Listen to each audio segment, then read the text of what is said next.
Hi, I'm John DeVore. Welcome to the channel. Today's a music review. It's actually just two albums by an artist, Gary Bartz. I have a Gary Bartz Quintette album from the '60s on Milestone that I have had for many, many, many years, and it's always been one that when I pull it out and play it, I love it. It's a really tasty record. And it's been, for a long time, the only Gary Bartz record I owned. And it is Libra, Gary Bartz Quintette. It's a very tasty record. Has great grooves. Recorded in 1967.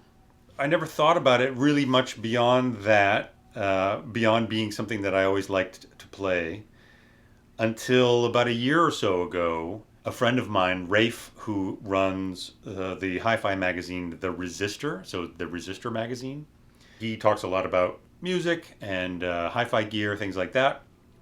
And he mentioned a record company that specializes, the company's Night Dreamer, and it specializes in direct-to-disc sessions. A direct-to-disc recording is really hard to make. What it means is that it's not making a recording to a tape and then remixing that tape and then mastering that take.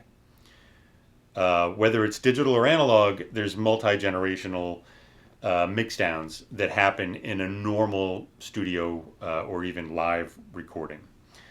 A direct-to-disc recording means that all of those steps, so the mixing of the different microphones and the different instruments to the correct levels, the correct placement in the soundstage, to whatever processing, a little compression on the drums or piano, a little reverb here or there. So all of that stuff needs to be compressed down into one stage.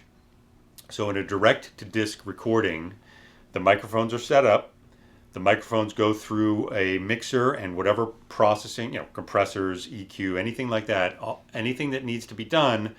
And then that mixes down into two tracks that become the master. And that is what all of the media records in most cases is pressed from. You can't go back in and fix anything. You can't punch in a different solo here or there. So it's much more difficult to do, for sure. They don't. It sounds like it would sound better, and often some of these recordings sound really remarkably great. They don't always, probably because it is so hard to capture it that way. But there's a directness to it. Certainly, it seems like a very high stress environment for a musician. But a musician that's used to playing live, there is an ensemble quality, and this kind of a thing does bubble up in a lot of these records. And this is one particular example. So this is Night Dreamer is the recording label. This is Gary Bartz teaming up with Maisha, which is a jazz ensemble from the UK, I believe, although this is recorded in New York City. And it's awesome. And it's really late. So that the Libra recording is from the 60s. This one is from 2020. So it's kind of awesome. There he is. So there's the ensemble, and there's Gary Bartz right there, looking like the badass, distinguished sax maestro, surrounded by all these young guns. It's great, really great grooves.